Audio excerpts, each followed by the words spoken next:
Hello there. Hello, everyone. Welcome back. Welcome back to Marion.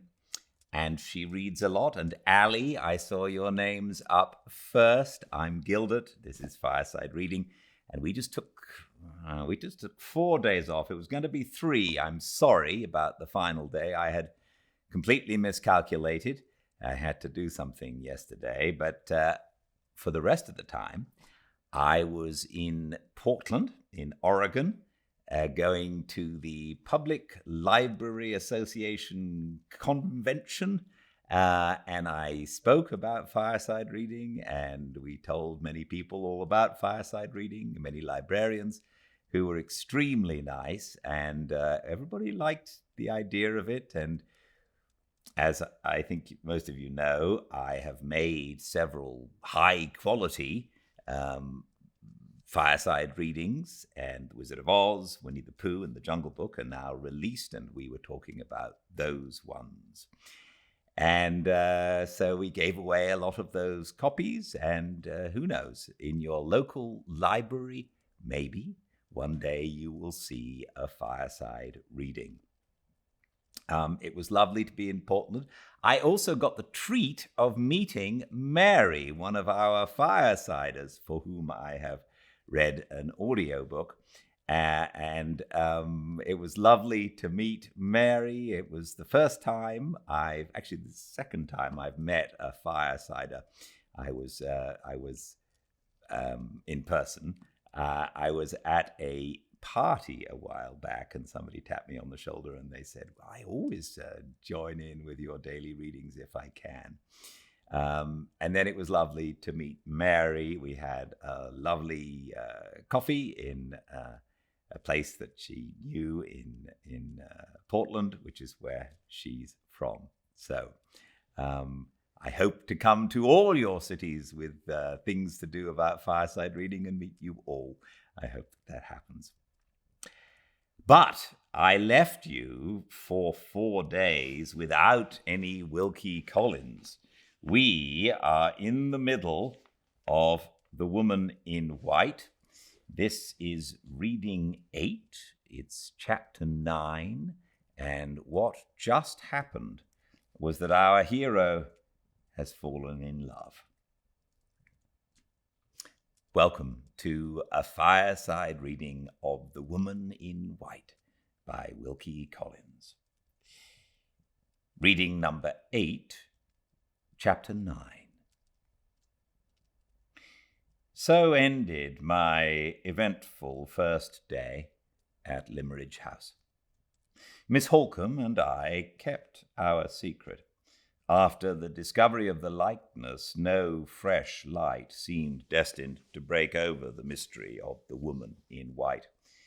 At the first safe opportunity, Miss Holcomb cautiously led her half-sister to speak of their mother, of old times, and of Anne Catherick. Miss Fairley's recollections of the little scholar at Limmeridge were, however, only of the most vague and general kind. She remembered the likeness between herself and her mother's favourite pupil as something which had been supposed to exist in past times. But she did not refer to the gift of the white dresses, or to the singular form of words in which the child had artlessly expressed her gratitude for them. She remembered that Anne had remained at Limmeridge for only a few months, and had then left it to go back to her home in Hampshire, but she could not say whether the mother and daughter had ever returned, or had ever been heard of afterwards. No further search on Miss Holcomb's part, through the few letters of Mrs. Fairley's writing, which she had left unread, assisted in clearing up the uncertainties still left to perplex us. We had identified the unhappy woman whom I had met in the night-time with Anne Catherick. We had made some advance, at least, towards connecting the probably defective condition of the poor creature's intellect with the peculiarity of her being dressed all in white, and with the continuance, in her maturer years, of her childish gratitude towards Mrs. Fairley, and there, so far as we knew at that time, our discoveries had ended. The days passed on, the weeks passed on, and the track of the golden autumn wound its bright way visibly through the green summer of the trees. Peaceful, fast-flowing, happy time. My story glides by you now as swiftly as you once glided by me. Of all the treasures of enjoyment that you poured so freely into my heart, how much is left me that has purpose and value enough to be written on this page? Nothing but the saddest of all confessions that a man can make, the confession of his own folly. The secret which that confession discloses should be told with little effort, for it has indirectly escaped me already. The poor, weak words which have failed to describe Miss Fairley have succeeded in betraying these sensations she awakened in me. It is so with us all. Our words are giants when they do us an injury, and dwarfs when they do us a service. I loved her. How well I know all the sadness and all the mockery that is contained in those 3 words. I can sigh over my mournful confession with the tenderest woman who reads it and pities me.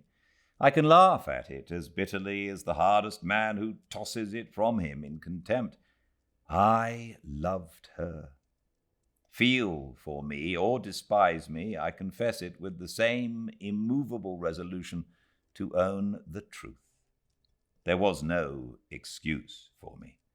There was some excuse to be found, surely, in the conditions under which my term of hired service was passed at Limmeridge House. My morning hours succeeded each other calmly in the quiet and seclusion of my own room. I had just work enough to do in mounting my employer's drawings to keep my hands and eyes pleasurably employed, while my mind was left free to enjoy the dangerous luxury of its own unbridled thoughts. A perilous solitude, for it lasted long enough to enervate, not long enough to fortify me. A perilous solitude, for it was followed by afternoons and evenings spent day after day and week after week alone in the society of 2 women, one of whom possessed all the accomplishments of grace, wit, and high breeding, the other all the charms of beauty, gentleness, and simple truth that can purify and subdue the heart of man. Not a day passed in that dangerous intimacy of teacher and pupil in which my hand was not close to Miss Fairley's, my cheek as we bent together over her sketch-book, almost touching hers. The more attentively she watched every movement of my brush, the more closely I was breathing the perfume of her hair and the warm fragrance of her breath. It was part of my service to live in the very light of her eyes, at one time to be bending over her so close to her bosom as to tremble at the thought of touching it, at another to feel her bending over me, bending so close I see what I was about, that her voice sank low when she spoke to me, and her ribbons brushed my cheek in the wind before she could draw them back.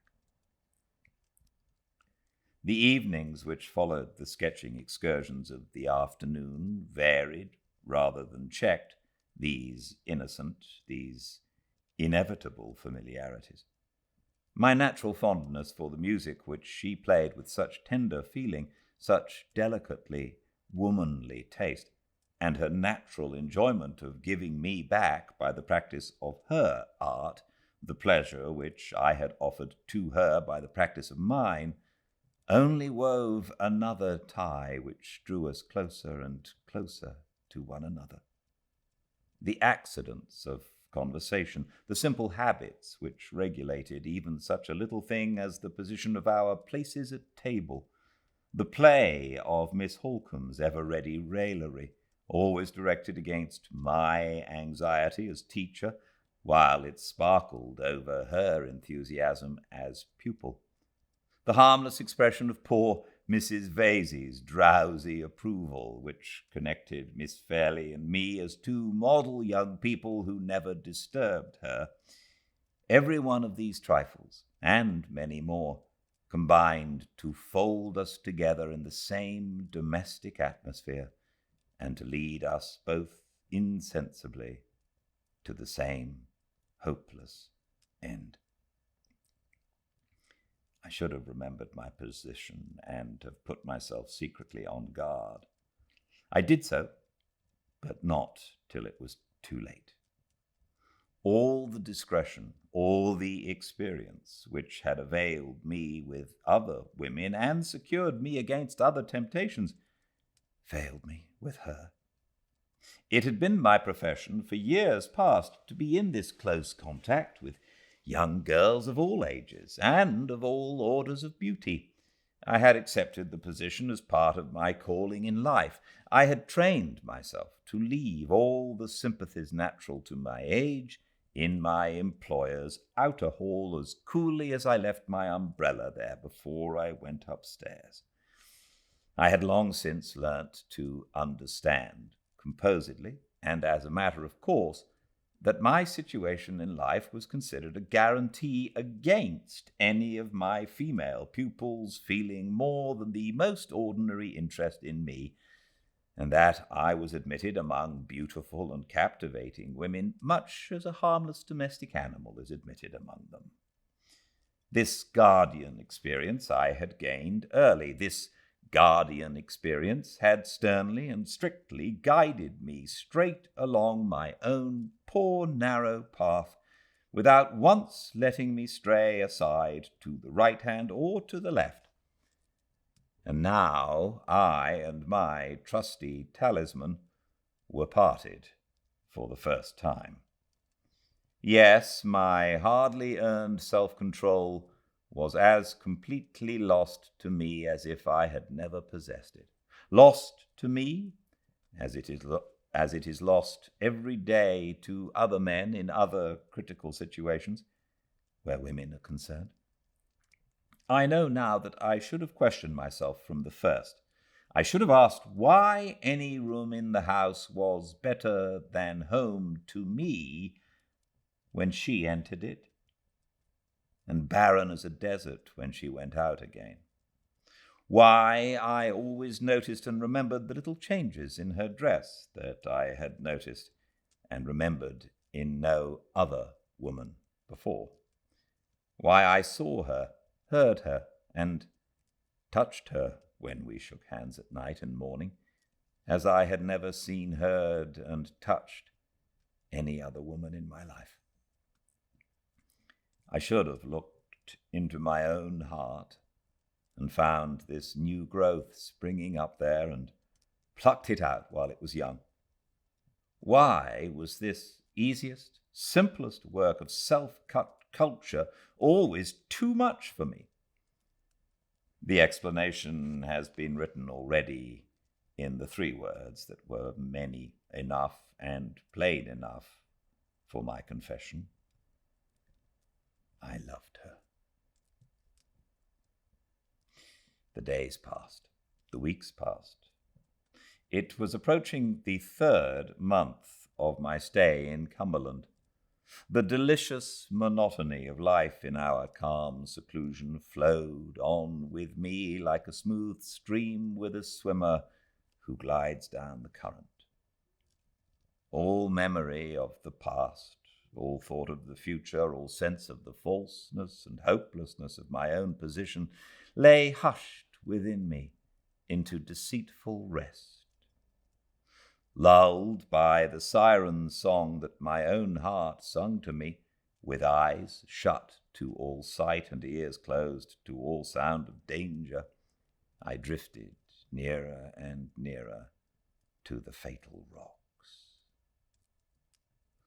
The warning that aroused me at last and startled me into sudden, self-accusing consciousness of my own weakness was the plainest, the truest, the kindest of all warnings, for it came silently from her.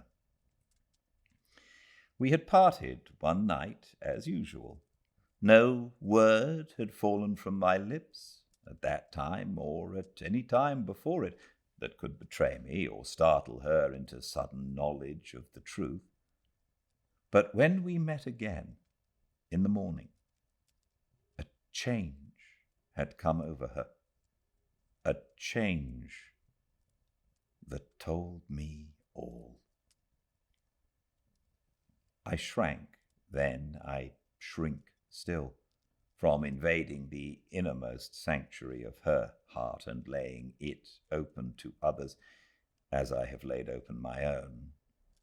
Let it be enough to say that the time when she first surprised my secret was, I firmly believe, the time when she first surprised her own, and the time also when she changed towards me in the interval of one night.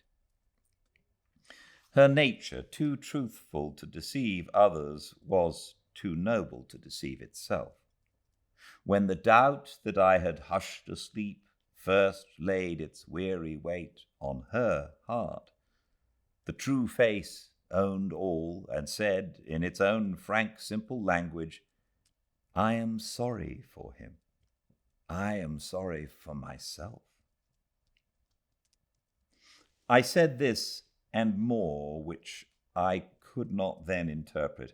I understood but too well the change in her manner, to greater kindness and quicker readiness in interpreting all my wishes before others, to constraint and sadness and nervous anxiety to absorb herself in the first occupation she could seize on whenever we happened to be left together alone.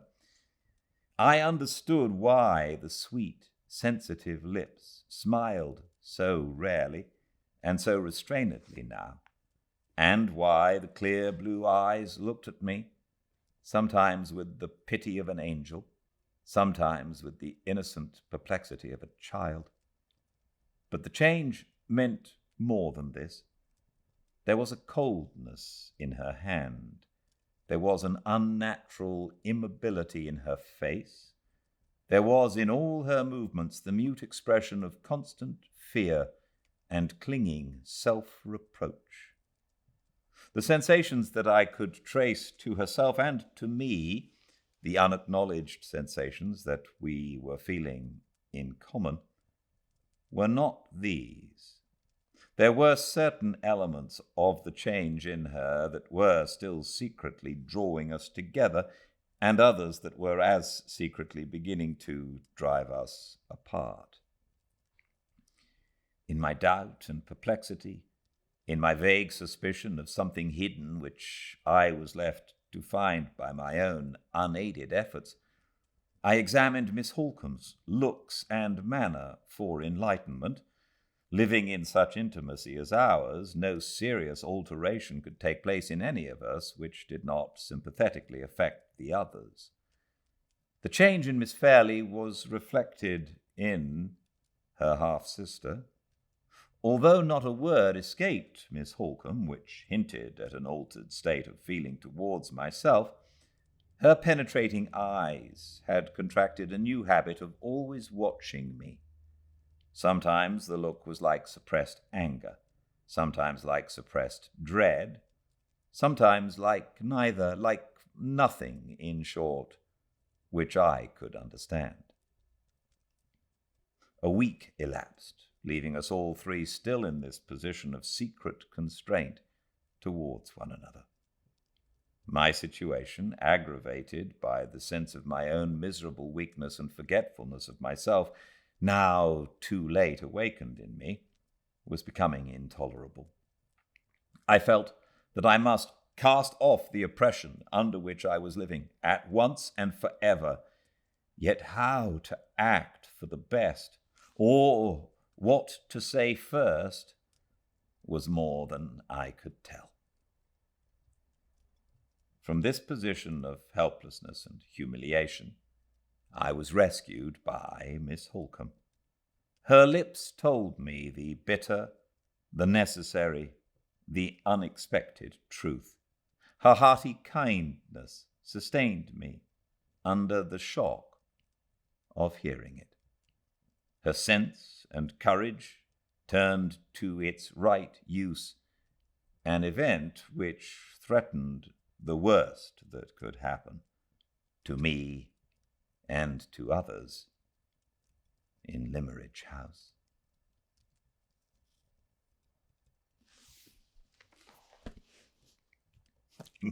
Gonna have to find out what tomorrow. It's great to be back. It's great to be with you all. I am so happy to read to you all. I'm so grateful for your company, and I will see you all tomorrow. Same time and place, 5 Pacific at Fireside Reading on Instagram, live from our living room, and all the chapters uploaded eventually to the YouTube channel Fireside Reading. Until I see you all again tomorrow, same time and place, everyone please stay very, very well. Good night.